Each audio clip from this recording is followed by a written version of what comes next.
नमस्कार प्रिय लाडक्या मित्रांनो, आज मी तुम्हाला माझा एक मित्र धनाजी त्याचीच कथा सांगणार आहे.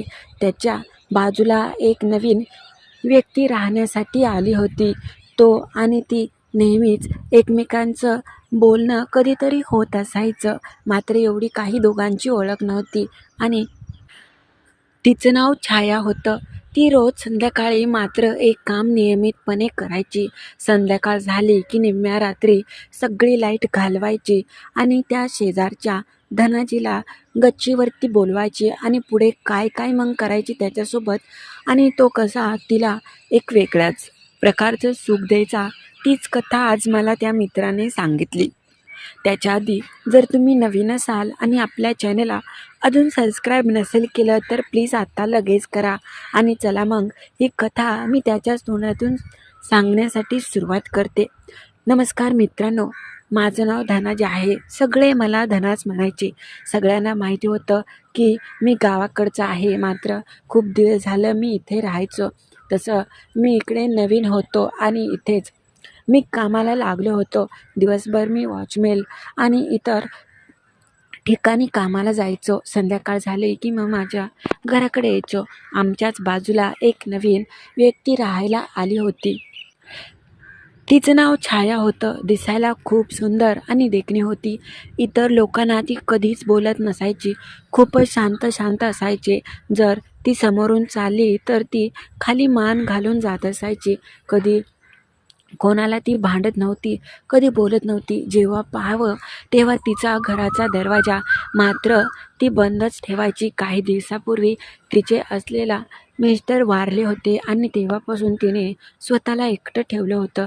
मात्र ते सगळे म्हणायचे की रोज संध्याकाळी ही गच्चीवर एकटीच का जाते, हे मात्र कोणाला समजायचं नाही.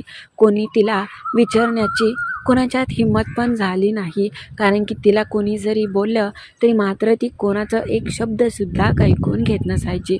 मात्र माझा स्वभाव सगळ्याला माहिती होता आणि मी दिसायला स्वतः अगदी व्यवस्थित आणि स्वतःला व्यवस्थित फिट ठेवलं होतं. नियमित मी व्यायाम करायचो, त्यामुळे माझ्यामध्ये एक वेगळाच बदल झाला होता. आता माझं कोणाकडे काम असलं किंवा मी काही असलं तर मी नेहमी सगळ्यांच्या घरी जात असायचो आणि त्यांना काही माझं आहे ते सांगत असायचो. मी त्या दिवशी आठवतं आहे चांगलं, संध्याकाळचे 8 ते 9 वाजले होते. मी 8 वाजेपर्यंत बाहेर काम करायचो आणि तिथून पुढे मग घरी येत असायचो. माझा डबा मी घरीच विसरलो होतो, त्यामुळे मला खूप भूक लागली होती. लवकर मी गाडी घेऊन घरी आलो आणि येताना मी बाहेरूनच जेवण मागवलं. बाहेरून जेवण करून स्वतः पोटभर खाऊन घ्यायचं असं माझं ठरलं होतं. मात्र मी त्या घाईमध्ये येत असताना मला चांगलंच आठवतं आहे, शेजाऱ्यांची ते छाया घराच्या बाहेर होती. तिने काहीतरी केलं आणि मला बघितलं.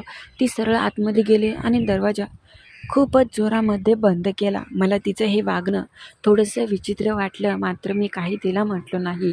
मी नेहमी जात असायचो तिथून माहीत होतं, मात्र ती मला तिच्या असलेल्या खिडकीतून पाहत होती हे मला माहितीच नव्हतं. नंतर मी लक्ष गेलं तर ती मला बघून साईडला बाजूला झाली आणि तिने खिडकी बंद केली.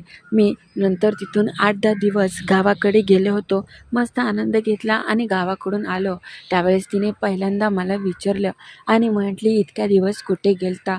त्यावेळेस मी पण म्हटलो गावाकडे. मात्र मी विचारात पडलो की हिने मला नक्की का विचारलं. कधीच न बोलणारी आज मात्र एवढी मन मोकळेपणाने आणि एवढं चांगली कशी बोलली प्रेमाने. त्यावेळेस मी जास्त काही तिचं मनात घेतलं नाही. मात्र संध्याकाळ झाली होती. मला चांगलंच आठवतं आहे की कोणाच्या तरी एक आमच्या रूमच्या समोरून जाण्याचा मला पावलांचा आवाज आला. मी दरवाजा उघडला आणि पाहण्यासाठी गेलो तर ती गच्चीवरती गेली होती. मी म्हटलं, ही नक्की गच्चीवरती का गेली, हिचं नक्की काय काम असेल. मात्र मी लक्ष दिलं नाही. दुसऱ्या दिवशी पण जाताना मुद्दाम तिने आमचा दरवाजा वाजवला आणि मला आवाज आला की ती घरातून जाते. मात्र मला माहिती होतं, तरी पण मग मी आज विचार केला आपण जाऊया. रोज जाताना मात्र ती सगळ्यांचीच लाईट बंद करायची आणि मग मी तिच्याकडे गेलो. ती एका कोपऱ्यामध्ये उभी होती. त्यावेळेस मी काही बोललो नाही. मी तिला विचारलं की ऐक ना छाया. तिने माझ्याकडे पाहिलं आणि ती रोजच्यापेक्षा खूपच वेगळी दिसत होती. तिचे अंधार जरी असला तरी तिचे डोळे चमकत होते. त्यावेळेस ती म्हटली, "बोल ना धना." त्यावेळेस मी म्हटलं, "तू अशी का करते? कोणाला बोलत नाही आणि खूप एकटी एकटी राहत असते.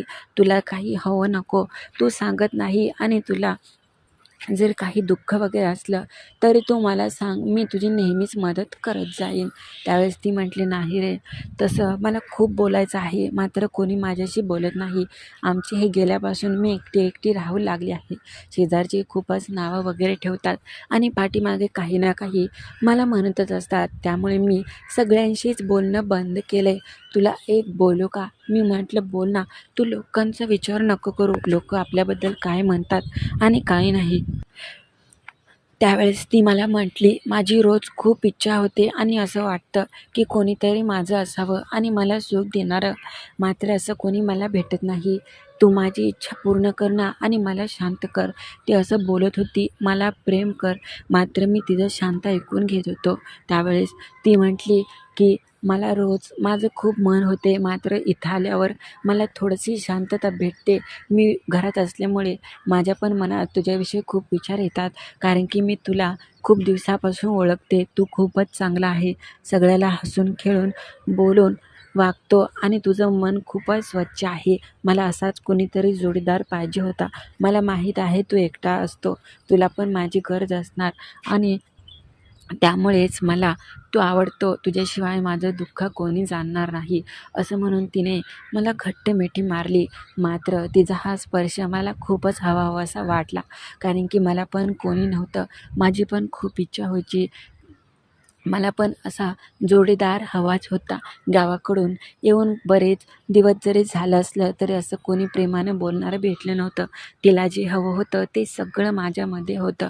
मग काय मी तिथे चालू झालो. त्यावेळेस ती म्हटली, "मी रोज रात्री लाईट ह्याच्यासाठी घालवते की मी इकडे येताना कोणी मला पाहू नये. नाहीतर आजकाल लोकांचा कुणाचा भरोसा नाही. मी ओळखते इथल्या सगळ्यांना."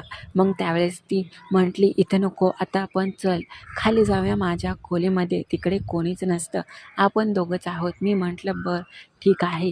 ती पुढे गेली आणि मी तिच्या मागे मागे इकडे तिकडे बघितलं आणि गेलो. कारण की ती माझी शेजारीण जरी होती तरी सगळ्यांच्या नजरा तिच्यावरच होत्या. गेलो आणि मी मिठीत घेतलं. "आजपासून तू स्वतःला कधीच एकटं समजू नको. मी फक्त तुझं आहे आणि तुलाच मी सगळं सुख देणार आहे." असं म्हणून मी तिला वेगळ्याच प्रकारे सुख द्यायला सुरुवात केली.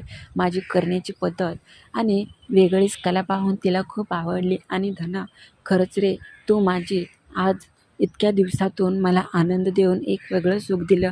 तिथून पुढे रोज संध्याकाळी ती लाईट घालवायची आणि मला तिच्या घरी बोलवायची. मी गेलो की तिला असं काही सुख द्यायचं की ती वेडीपिशी व्हायची. साधारणतः 2 ते 3 वर्ष झालं हे आमचं चालू आहे. तर कशी वाटली तुम्हाला ही कथा ते नक्की कळवा आणि नवीन असाल तर आपल्या चॅनलला लाईक आणि सबस्क्राईब करायला विसरू नका.